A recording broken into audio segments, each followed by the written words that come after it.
Assalamualaikum warahmatullahi wabarakatuh.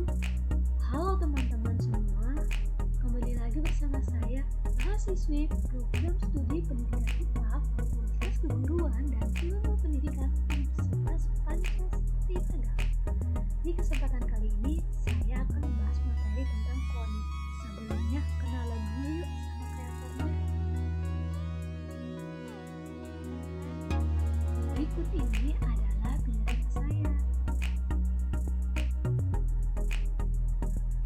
Di materi cloning ini, saya akan menjelaskan dari mulai sejarah dan pengertian cloning, teknik cloning, cloning pada tumbuhan, cloning manusia, produk cloning, permasalahan cloning, dan dampak cloning.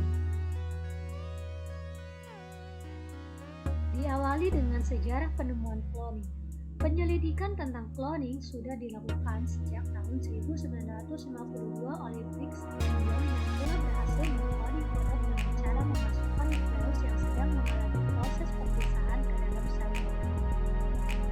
Tahun 1996, tim peneliti Lindbergh et al. Dari Rossey Institute di Skotlandia berhasil melakukan cloning bunuh diri dengan menggunakan sel non-embryonik, yaitu sel kelenjar mama biri-biri dewasa yang dikenal dengan Dolly the Sheep. Dengan berhasilnya proses cloning tersebut, maka peneliti-peneliti lainnya berlomba-lomba melakukan cloning dengan menggunakan berbagai spesies hewan. Keberhasilan itu menggoyahkan keyakinan sebelumnya bahwa tidak ada satupun sel makhluk dewasa yang bisa digunakan untuk menciptakan kembali organisme yang utuh. Selanjutnya yaitu pengertian cloning. Cloning berasal dari kata Yunani kuno klon yang artinya batang atau cabang. Istilah ini mengacu ke proses di mana tanaman yang baru dihasilkan dari cabang atau ranting. Dalam ilmu perkebunan hortikultur, istilah klon dipakai sampai abad ke-20 yang kemudian berkembang menjadi klon yang masih digunakan sampai dewasa ini. Istilah klon atau cloner pertama diusulkan oleh Herbert J. Wiener pada tahun 1903. Cloning dapat dilakukan dengan transfer gen, transfer embrio, dan transfer inti. Cloning adalah kreasi secara aksesual dari suatu sel atau organisme yang merupakan salinan genetik dari organisme pendahulu.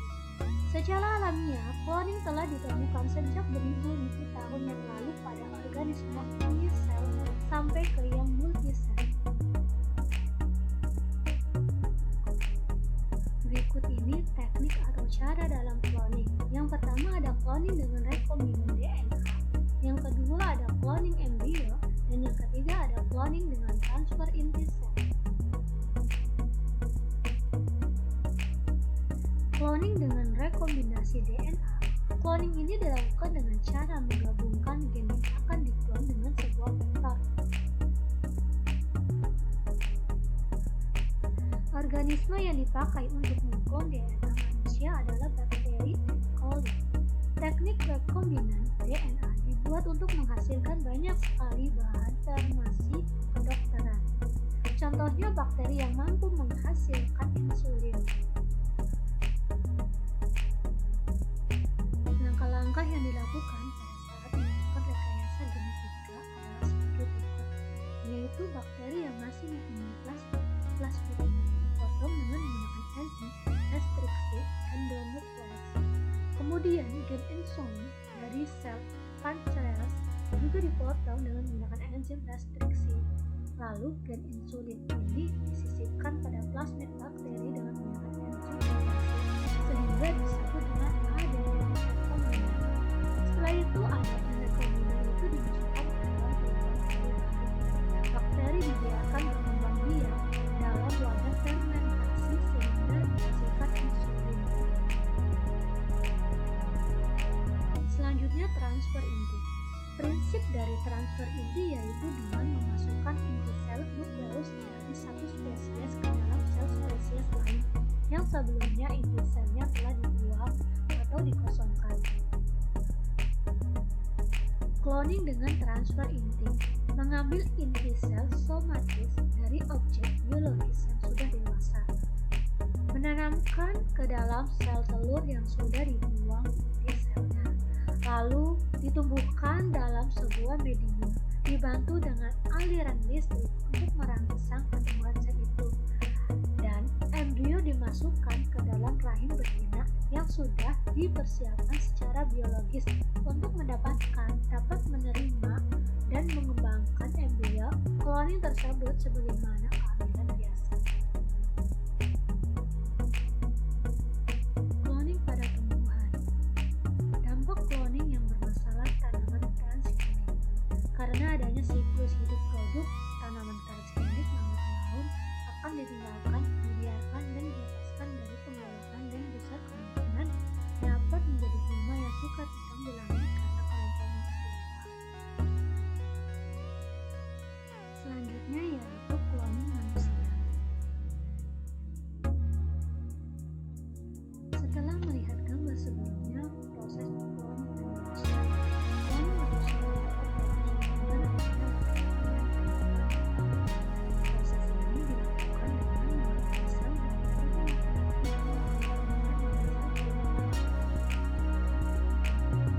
lalu ditransfer ke rahim perempuan agar dapat memperbanyak diri, berkembang, dan berubah menjadi janin.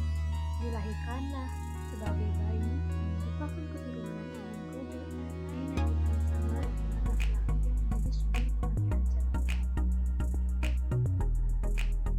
Berikut ini adalah gambaran cloning manusia antara pria dan wanita.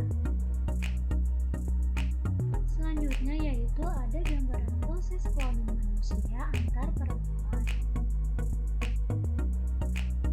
Produk-produk hasil cloning terbagi menjadi dua, yaitu ada produk berhasil dan produk gagal.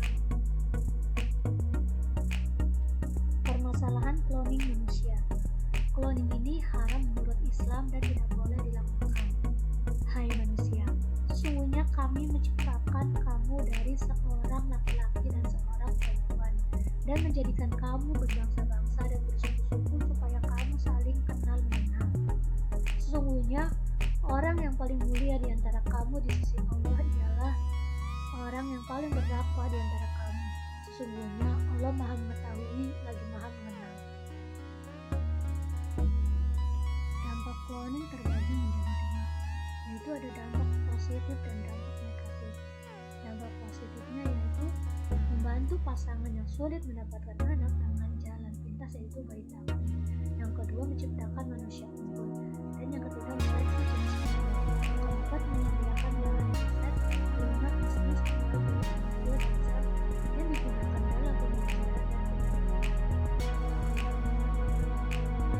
Dampak cloning. Dampak negatifnya yaitu anak hasil cloning didapat dengan cara yang tidak alami, dan cloning dapat mempermiskin faktor keturunan. Cloning juga menyebabkan ketidakadilan sosial dan banyak menimbulkan kecacatan, rentan terhadap penyakit serta umur relatif pendek, dan penurunan fungsi sel sperma, serta juga membatasi variasi dan keunikan. Berikut ini adalah referensi penelitian terkait materi cloning. Lalu juga kami sertakan link terkait referensi penelitian dengan judul-judul berikut ini. Nah, bagi kalian yang ingin lebih dekat dengan Prodi Pendidikan IPA UPS Tegal, simak penjelasan berikut ini.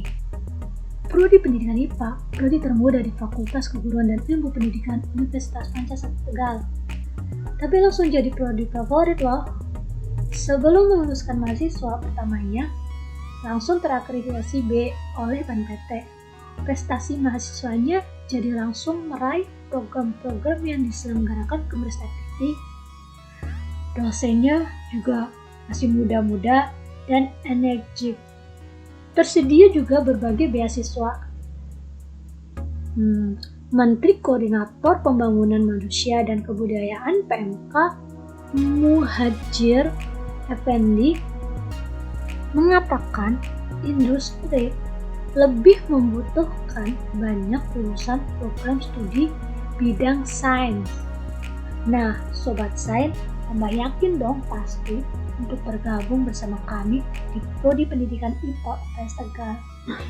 Klik PMB UPS Tegal ACID, pilih FKIP, pilih Pendidikan IPA. Terima kasih.